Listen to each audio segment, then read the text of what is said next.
नमस्कार, जय श्री कृष्णा। मित्र, मैं हूं धीर कुमार और व्रत विधि विधान के इस एक और खास एपिसोड में आपका स्वागत है। आज के इस एपिसोड में मैं आपको कथा सुनाने वाला हूं और आपको महत्व बताने वाला हूं षट तिला एकादशी के बारे में। ये एकादशी कितनी महत्वपूर्ण है, बड़ी एकादशी है, इसकी कथा का क्या महत्व है, ये मैं आपको बताऊंगा। इसलिए इस कथा को आप ध्यान से सुनिएगा। मित्रों, ये वीडियो आप दूसरों तक पहुंचाएं, दूसरों तक ये कथा पहुंचाएं और अगर आप हमारे चैनल पर नए आए हैं तो इसको सब्सक्राइब जरूर कर दीजिएगा। चलिए आगे बढ़ते हैं। मित्रों, सबसे पहले मैं आपको बताता हूं कि ये षट तिला क्या होता है। षट तिला का मतलब है षट यानी कि 6 और तिला माने तिल। 6 तरह से तिलों का इस्तेमाल आध्यात्मिक रूप से करने से, पूजा पाठ में करने से आपको जो फल प्राप्त होता है, उस एकादशी के व्रत को षट तिला एकादशी का व्रत कहा जाता है। इस एकादशी में तिलों का इस्तेमाल 6 प्रकार से किया जाता है। तो इससे पहले मैं आपको बताऊं कि किस तरह से आप इस्तेमाल करें, मैं पहले आपको इसकी कथा बता देता हूं।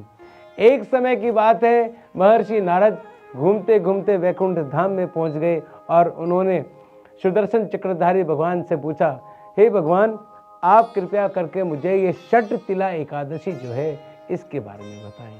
तब नारद जी से लक्ष्मीपति ने कहा, भगवान नारायण ने कहा कि चलो मैं आपको इसकी कथा सुनाता हूँ। एक समय की बात है, पृथ्वी पर एक वृद्ध ब्राह्मणी रहती थी। उसका पति जो है वो मर गया था, वो अकेली रहती थी। वैसे तो उसके यहाँ कुछ धन धान्य की कमी नहीं थी, पर वो मेरी भक्ति बहुत ज़्यादा करती थी। वो सदा मेरी भक्ति में लीन रहती थी, पर उसके अंदर, उसकी दिनचर्या में, उसके जो कार्यों में एक खोट था, वो ये कि कभी वो दान आदि नहीं करती थी, दान नहीं देती थी, देवताओं के निमित्त जो सामान है वो नहीं निकालती थी। अगर कोई याचक आता था तो भी उसको कुछ नहीं देती थी। एक समय की बात है, मैंने उसकी परीक्षा लेने के लिए स्वयं एक भिखारी का वेश धारण किया और उसके पास जाकर मैंने भिक्षा मांगी। उसने भिक्षा में मेरे को कुछ खाने का तो दिया नहीं, कुछ धन नहीं दिया, कुछ अन्न नहीं दिया, कोई वस्त्र नहीं दिया। उसने एक मिट्टी का थैला मुझे दे दिया और वो मिट्टी का थैला लेकर ही मैं वापस वैकुंठ धाम में आ गया। नारद जी से लक्ष्मीपति ने कहा, वैसे तो ब्राह्मणी बहुत व्रत करती थी, मेरा पूजा पाठ करती थी और इसी वजह से जब वो मर गई, जब उसने मृत्यु को प्राप्त किया, वैकुंठ में वो आ तो गई। जब उसने अपना घर देखा कि उसको वहाँ पर एक मिट्टी का घर मिला हुआ है और एक आम का पेड़ है, वो उस घर के अंदर गई तो घर पूरी तरह से खाली था। ऐसे में जो बुढ़िया माता थी वो भागी भागी भगवान विष्णु के पास गई। उसने कहा, हे विष्णु भगवान, मेरी पूजा पाठ में ऐसी क्या कमी रह गई, मेरी श्रद्धा में ऐसी क्या कमी रह गई कि आपने मुझे ये मिट्टी का घर दिया है, सिर्फ एक आम का पेड़ दिया है और जो घर दिया है वो भी अंदर से खाली है, ऐसा क्यों? ऐसे में श्री लक्ष्मीपति ने कहा कि हे बुढ़िया माता, तूने मेरी बहुत भक्ति की है, बहुत पूजा की है, परंतु तेरे से गलती हुई है। तूने कभी किसी को दान नहीं दिया, किसी को अन्न दान नहीं दिया, वस्त्र दान नहीं दिया, धन दान नहीं दिया। यहाँ तक कि जब मैं भी वेश बदल के तेरे घर पे आया था याचक बनकर, तूने मुझे भी मिट्टी का ढेला दे दिया था और उस मिट्टी के ढेले की वजह से ही तेरे को ये घर प्राप्त हुआ है। ऐसे में बुढ़िया माता बहुत ही ज़्यादा दुखी हो गई और उसने भगवान चरण पकड़ लिए और भगवान से कहा कि हे भगवान, मैं अपने पापों की क्षमा मांगती हूँ, कृपा करके मेरा उद्धार कीजिए। ऐसे में श्री लक्ष्मीपति ने कहा कि चलिए मैं आपको बता देता हूँ। उन्होंने कहा कि एक काम करो, आप अपने घर में चले जाओ और दरवाज़ा बंद कर लेना। जब दरवाज़ा आप बंद करेंगे तब देव स्त्रियाँ आएंगी उसे खुलाने के लिए। जब वो कहेंगी कि दरवाज़ा खोल दीजिए, तब आपको दरवाज़ा खोलना नहीं है। जब वो आपसे पूछेंगी कि आप दरवाज़ा कब खोलेंगी, तब आपको उनसे कहना है कि हे देव स्त्रियों, आप पहले मुझे षट तिला व्रत की विधि विधान और उनका जो तरीका है वो बताएं, उससे पहले मैं ये दरवाज़ा नहीं खोलूँगी। बुढ़िया माता ने वैसे ही किया, वो अपने घर चले गए, उसने दरवाजे बंद कर लिए। देव स्त्री आई, उन्होंने दरवाज़ा खोलने का आग्रह किया, बुढ़िया माता ने दरवाज़ा नहीं खोला। और जब देव स्त्री ने पूछा कि आप दरवाज़ा कब खोलेंगे, तो बुढ़िया माता ने कहा कि पहले आप मुझे षट तिला एकादशी की व्रत की जो विधि है, विधान है, वो बताइए, उसके बाद मैं खोलूँगी। देव स्त्रियों ने वैसा ही किया और देव स्त्रियों की बात मानकर बुढ़िया माता ने वो व्रत किया वहीं पर, और उसके व्रत करने से जो उसकी जो कुटिया थी वो महल बन गई और उसमें धन, अन्न, वस्त्र आदि सब परिपूर्ण हो गए।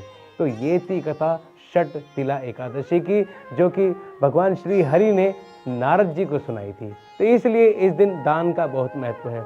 मित्रों, आप जरा ध्यान से सुनिएगा। एकादशी की आपने बहुत व्रत किए होंगे, अलग अलग तरह के व्रत किए होंगे, और आप पूरी तरह से उसके जो कर्म है वो निभाते भी होंगे। ये जो षट तिला एकादशी का व्रत है ये थोड़ा सा अलग है।